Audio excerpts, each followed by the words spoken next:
जय। प्रिया, तुम इन तीलियों के साथ क्या कर रही हो? मैं इन तीलियों की सहायता से अलग अलग तरह की आकृतियां बना रही हूँ। देखो, मैंने एक समांतर चतुर्भुज बनाया है। ये तो अच्छा है। क्या अब तुम एक त्रिभुज बना सकती हो? हाँ, मैं बना तो सकती हूँ, पर अब मेरे पास सिर्फ 2 तीलियां बची हैं। कोई समस्या नहीं, तुम अब भी एक त्रिभुज बना सकती हो। लेकिन कैसे? ये तीलियां मुझे दो। देखो, अब दोनों आकृतियों का आधार एक ही है। हाँ, यह तो बहुत आसान था। आओ, इस अध्याय में हम ऐसी ही और भी आकृतियों के बारे में जानते हैं। उद्देश्य। इस पाठ के अंत में आप निम्न करने में सक्षम हो जाएंगे। एक ही आधार पर तथा एक ही समांतर रेखाओं के बीच की आकृतियां बनाना। एक ही आधार पर तथा एक ही समांतर रेखाओं के बीच के समांतर चतुर्भुजों को समझना। एक ही आधार पर तथा एक ही समांतर रेखाओं के बीच के त्रिभुजों को समझना। समांतर चतुर्भुजों और त्रिभुजों के क्षेत्रफल से संबंधित प्रमेयों को सिद्ध करना। समांतर चतुर्भुजों और त्रिभुजों के क्षेत्रफल से संबंधित उदाहरणों को हल करना। परिभाषाएं। किसी भी समतल क्षेत्र के विस्तार अथवा उसकी माप को उस क्षेत्र का क्षेत्रफल कहते हैं। और क्या आप जानते हैं कि समतल क्षेत्र क्या है? किसी समतल का वह भाग जो किसी बंद आकृति के अंदर हो, वह उसी आकृति का समतल क्षेत्र कहलाता है। 2 सर्वांग सम आकृतियों के क्षेत्रफल समान होते हैं, लेकिन समान क्षेत्रफल वाली आकृतियां सर्वांग सम हों, यह आवश्यक नहीं है। किसी आकृति के क्षेत्रफल को AR से भी दर्शाया जा सकता है। उदाहरण के लिए, त्रिभुज ABC का क्षेत्रफल के स्थान पर AR ABC भी लिखा जा सकता है। एक ही आधार पर बनी आकृतियां। इस आकृति की ओर देखिए। यहां 2 आकृतियां हैं, एक आयत ABCD और एक समांतर चतुर्भुज CDEF। अब हम देख सकते हैं कि दोनों आकृतियों में आधार CD उभयनिष्ठ है। ठीक इसी तरह इस आकृति में त्रिभुज ABC और त्रिभुज BCD एक ही आधार BC पर स्थित हैं। अब इस आकृति को देखें। इसमें एक त्रिभुज ECD और एक समांतर चतुर्भुज ABCD दोनों एक आधार यानी CD पर स्थित हैं। एक आधार और एक ही समांतर रेखाओं के बीच की आकृतियां। अब इस आकृति की ओर देखें। हम देख सकते हैं कि समांतर चतुर्भुज ABEC तथा समांतर चतुर्भुज ABFD में आधार AB उभयनिष्ठ है। साथ ही समांतर चतुर्भुज ABEC के शीर्ष C और E जो भुजा AB के सम्मुख हैं तथा समांतर चतुर्भुज ABFD के शीर्ष D और F जो भुजा AB के सम्मुख हैं, एक ही भुजा CF पर हैं जो AB के सम्मुख है। इसलिए हम कह सकते हैं कि दोनों समांतर चतुर्भुज एक ही आधार AB पर तथा एक ही समांतर रेखाओं AB तथा CF के बीच स्थित हैं। ठीक इसी तरह इस चित्र में ADB तथा ACB दोनों त्रिभुज एक ही आधार AB पर तथा एक ही समांतर रेखाओं AB तथा DC के बीच स्थित हैं। इसलिए 2 आकृतियां यदि एक ही आधार पर स्थित हैं और उभयनिष्ठ आधार के सम्मुख स्थित उनके शीर्ष एक ऐसी रेखा पर स्थित हैं जो आधार के समांतर हैं, तो वो आकृतियां एक ही आधार और एक ही समांतर रेखाओं के बीच की आकृतियां कहलाएंगी। एक ही आधार और एक ही समांतर रेखाओं के बीच स्थित समांतर चतुर्भुज। प्रमेय। एक ही आधार और एक ही समांतर रेखाओं के बीच स्थित समांतर चतुर्भुजों के क्षेत्रफल समान होते हैं। आइए इस प्रमेय को सिद्ध करें। दिया गया है दो समांतर चतुर्भुज ABEC और ABFD जो एक ही आधार AB तथा एक समांतर रेखाओं AB और CF के बीच स्थित हैं। हमें यह सिद्ध करना है कि ABEC का क्षेत्रफल बराबर है ABFD के क्षेत्रफल के। त्रिभुज ADC और त्रिभुज BEF में कोण ACD बराबर है कोण BEF के, क्योंकि ये समांतर रेखाओं AC सर्वांगसम BE तथा त्रियक रेखा CF के संगत कोण हैं। इसे समीकरण 1 से चिन्हित कीजिए। कोण ADC बराबर है कोण BFE के, क्योंकि ये समांतर रेखाओं AD सर्वांगसम BF तथा त्रियक रेखा CF के संगत कोण हैं। इसे समीकरण 2 से चिन्हित कीजिए। इसलिए त्रिभुज के कोण योग गुण के अनुसार कोण CAD बराबर है कोण EBF के। इसे समीकरण 3 से चिन्हित कीजिए। साथ ही AC बराबर है BE के। ये समांतर चतुर्भुज ABEC की सम्मुख भुजाएं हैं। इसे समीकरण 4 से चिन्हित कीजिए। इसलिए ASA नियम द्वारा समीकरण 1, 3, 4 का प्रयोग करते हुए त्रिभुज ADC और त्रिभुज BEF सर्वांगसम हैं। जो कि सर्वांगसम आकृतियों के क्षेत्रफल समान होते हैं, इसलिए ADC का क्षेत्रफल बराबर है BEF के क्षेत्रफल के। इसे समीकरण 5 के रूप में चिन्हित कीजिए। अब ABEC का क्षेत्रफल बराबर है ADC के क्षेत्रफल जमा ABED के क्षेत्रफल के। हम जानते हैं कि ADC बराबर है BEF के, इसलिए हम इसे इस तरह प्रमेय का विलोम। अब हम सिद्ध कर चुके हैं कि एक ही आधार और एक ही समांतर रेखाओं के बीच स्थित समांतर चतुर्भुजों के क्षेत्रफल समान होते हैं। इस प्रमेय का विलोम भी सत्य है, जिसके अनुसार एक ही आधार पर स्थित समान क्षेत्रफल वाले समांतर चतुर्भुज एक ही समांतर रेखाओं के बीच स्थित होते हैं। उदाहरण, यदि एक समांतर चतुर्भुज और एक त्रिभुज एक ही आधार और एक ही समांतर रेखाओं के बीच स्थित है, तो सिद्ध कीजिए कि समांतर चतुर्भुज उसी त्रिभुज जैसे दो त्रिभुजों से बना होता है। मान लेते हैं कि एक उभयनिष्ठ आधार BC पर और एक ही समांतर रेखाओं AE और BC के बीच समांतर चतुर्भुज ABCD और एक त्रिभुज EBC स्थित है। अब सिद्ध करते हैं कि समांतर चतुर्भुज ABCD त्रिभुज EBC जैसे दो त्रिभुजों से बना है।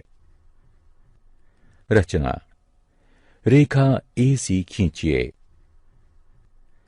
चूंकि विकर्ण AC समांतर चतुर्भुज को दो बराबर भागों में बांट रही है, इसलिए समांतर चतुर्भुज ABCD त्रिभुज ABC से दुगना है। किंतु त्रिभुज ABC और EBC एक ही आधार BC और एक ही समांतर रेखाओं AE और BC के बीच स्थित हैं, इसलिए वह दोनों समान हैं। इसलिए समांतर चतुर्भुज ABCD त्रिभुज EBC जैसे दो त्रिभुजों से बना है। इति सिद्धम।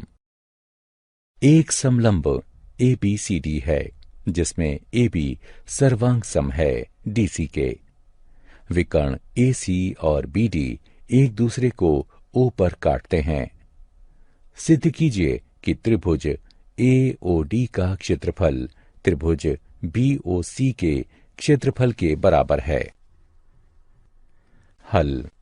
यह देखा जा सकता है कि त्रिभुज DAC और त्रिभुज DBC एक ही आधार DC पर और एक ही समांतर रेखाओं AB और CD के बीच स्थित हैं। इसलिए त्रिभुज DAC का क्षेत्रफल बराबर है त्रिभुज DBC के क्षेत्रफल के। अर्थात त्रिभुज DAC का क्षेत्रफल घटा त्रिभुज DOC का क्षेत्रफल बराबर त्रिभुज DBC का क्षेत्रफल घटा त्रिभुज DOC का क्षेत्रफल। और इस प्रकार त्रिभुज AOD का क्षेत्रफल त्रिभुज BOC के क्षेत्रफल के बराबर है।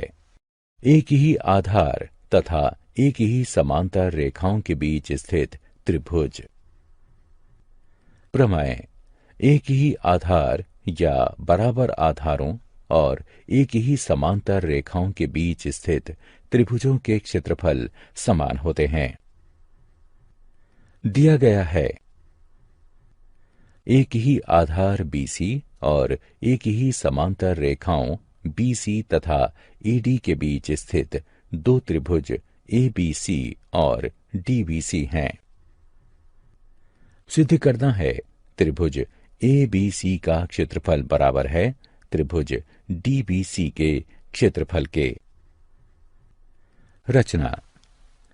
B से होते हुए CA के समांतर E पर बनी DA को काटती हुई BE खींचिए और C से होते हुए BD के समांतर F पर बनी AD को काटती हुई CF रेखा खींचिए। उत्पत्ति। निर्माण के अनुसार हमारे पास दो समांतर रेखाएं BE और CA हैं और BC EA के समांतर है, ये हमें दिया गया है। इसलिए चतुर्भुज BCAE एक समांतर चतुर्भुज है। ठीक इसी तरह BCFD भी एक समांतर चतुर्भुज है।